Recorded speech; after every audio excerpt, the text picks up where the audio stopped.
A lot of Spaniards and whoever else have been in my comments talking about, oh, this didn't happen because you're black. It's because you're an entitled, ignorant American. Like, don't come to my country.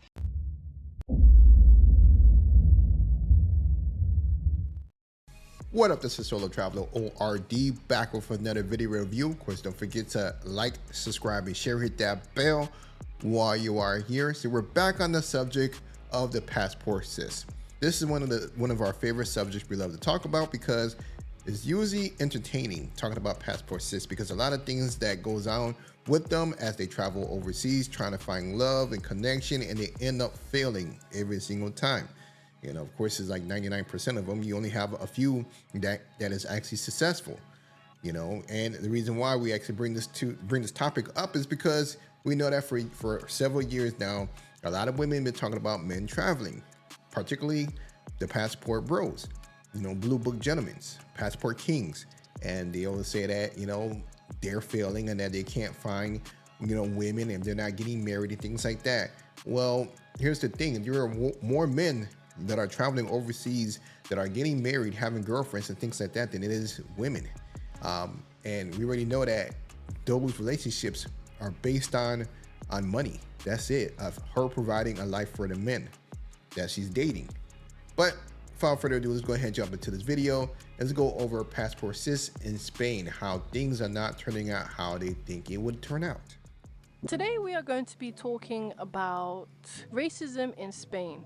And the first clips that we're going to watch comes in 3 sections: the arrival, the experience, and what the Spanish people have to say about it. And then we're gonna dig in a little bit deeper.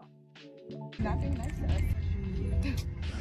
Welcome to a day in the life of a girl who quit her job to live a soft life in Europe. Except it has been far from a soft life. It's been a hard knock life. So starting with my friends leaving after spending my first week with me in Spain and realizing I'm all alone halfway across the world for the next year, to trying to find an apartment and realizing that my Duolingo streak was not gonna cut it for a year in Spain. Hola, ya me puedes solicitar. To also realizing that just like the South in America, the South of Spain is quite racist. And then let's talk about how this taxi driver refused to pick me and my friends up once he saw that we were black and Asian. Interesting. And then me and my roommate found the perfect apartment, almost signed a contract until we turned in our passport photos and the landlord realized we were black and changed her mind, which is a story for another day. But despite all the challenges, I already quit my job and I only got one-way ticket to Spain, so we're just gonna pray it gets better and make the best of it. Tomorrow. Oh no, that is a bad situation to be doing. Why would you make a decision such as that, just gonna wing it, go out there to another country and hope that it works out? Quit your job and think that things is gonna go well. That is not the way you do things, as far as, especially when you move to another country. And I'm not sure what she's talking about, a lot of racism, things that she's experiencing. When I went to Spain, I actually had a good time. I didn't have any problems at all, no racism at all.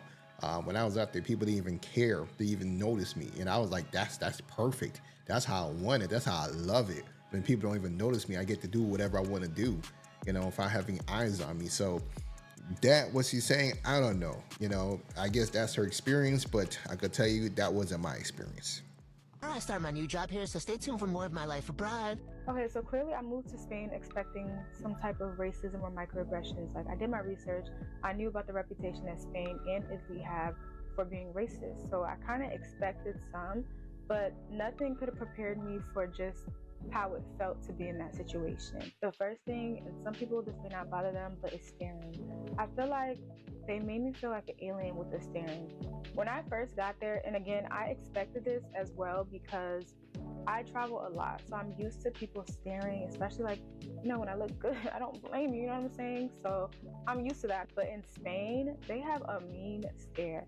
And where I come from, if you stare at someone, I take that as aggression. I take that as you have a problem with me. So like, that puts me on edge. Like, what are you staring at? What is your problem with me? Like, to the point where I would stare back and they still be staring. In a lot of places in Spain, when they see an attractive black woman, they just assume that you're a prostitute. So there was a lot of comments that were made, things that were said about me, or even just the way a man would approach me as a black woman was just very disrespectful, and it was very like over-sexualized.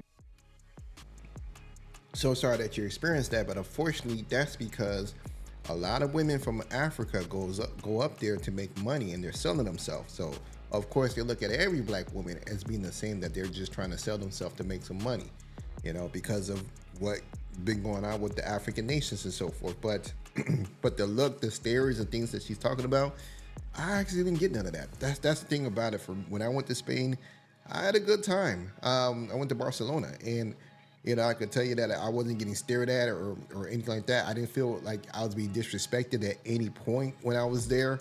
And this was pre-COVID as well. But yeah, I didn't feel no problems at all. I felt safe walking down the street. Actually, what was so interesting was that I was seeing people late at night, even women, like walking down the street late at night, 1 o'clock in the morning, 2 o'clock in the morning. I'm like, and they're like alone. I'm like, you don't feel any fear or something like that? You know, that's something in the States that, you know, you'll see more. So women kind of like don't want to walk out late at night, you know, in a park and things like that. And, you know, I've seen women just doing whatever because they felt safe out there. I need y'all to understand the level of staring. I worked in a smaller town, and literally on my way, like when I would cross the street, I didn't even have to, like, I could cross the street during the green light. People would stop because people would stop to stare at me anyway. People would like open their mouths. There was a time where someone like snuck a picture of me. Like, it was crazy. And then on the other end, like, if I'm not being stared at and just feel like all attention's on me, I feel like I was being very ignored or pushed to the side. Like, there'll be times where I would go to the grocery store and ask a question, or even be in line, and then like the older woman would think she could just come in front of me and like treat you like, oh, you're not there or you're not important. That happens a lot where, and you know, people will accept it. Like, I'll be in the grocery store about to be in line, someone will be like, just come put their stuff in front of me, and like the clerk or the cashier would just be like, what makes it more frustrating is the fact that I don't really speak great Spanish. Like, my Spanish wasn't enough to stand up for myself, so that's very frustrating. A lot of Spaniards and whoever else have been in my comments talking about, oh, this didn't happen because you're black, it's because you're an entitled, ignorant American, like, don't come to my country. And my thing is like, so you're okay with not discriminating me because I'm black, but discriminating me because I'm American. That makes it better. So xenophobia is better than racism is what you're saying. And then on top of that, like, you know, I'm a little spicy or whatever, that's fine. But then people are like, yeah, you have an attitude. I can tell you have an attitude. I can just see it from the way you talk.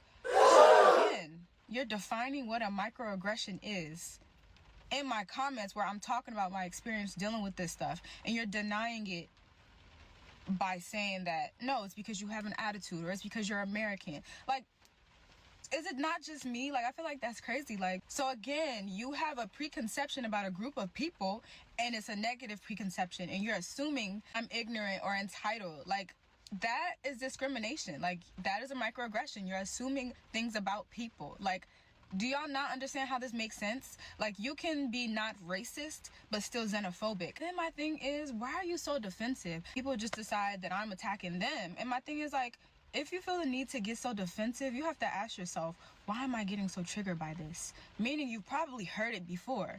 Hence why you want to defend it, right? And why have we heard it so many times before? Why are my comments flooding with people telling me that, oh, I dealt with racism so bad when I went to Spain, I would never go there again? Like, sometimes you really got to sit and reflect, like, what is the issue, right? I'm not gonna lie, the comments were affecting me at one point, but then I had to sit and reflect, like, these people are really mad. Like, why are they mad?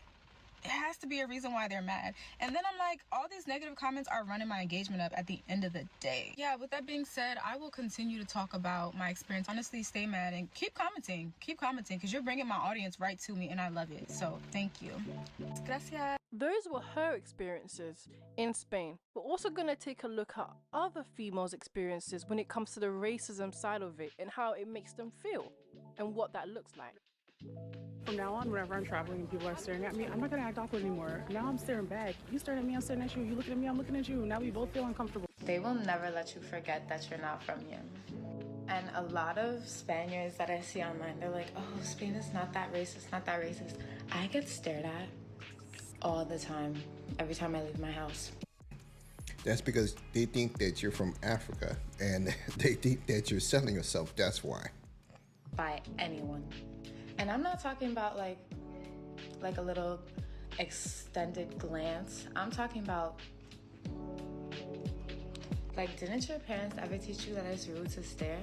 Like, I get stared at in New York too, but it's a different kind of stare here. Like, it's a stare where you know it's because you're black and they're looking at you like you're some kind of alien or something. But it's not just that. I remember I went to a restaurant with my black friend and my Hispanic friend, and I had a reservation. We were on time for the reservation.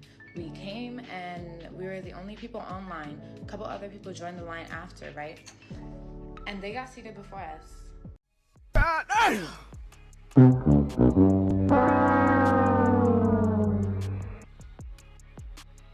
Man, seeing how these women are going online talking about the issues they're dealing with in Spain.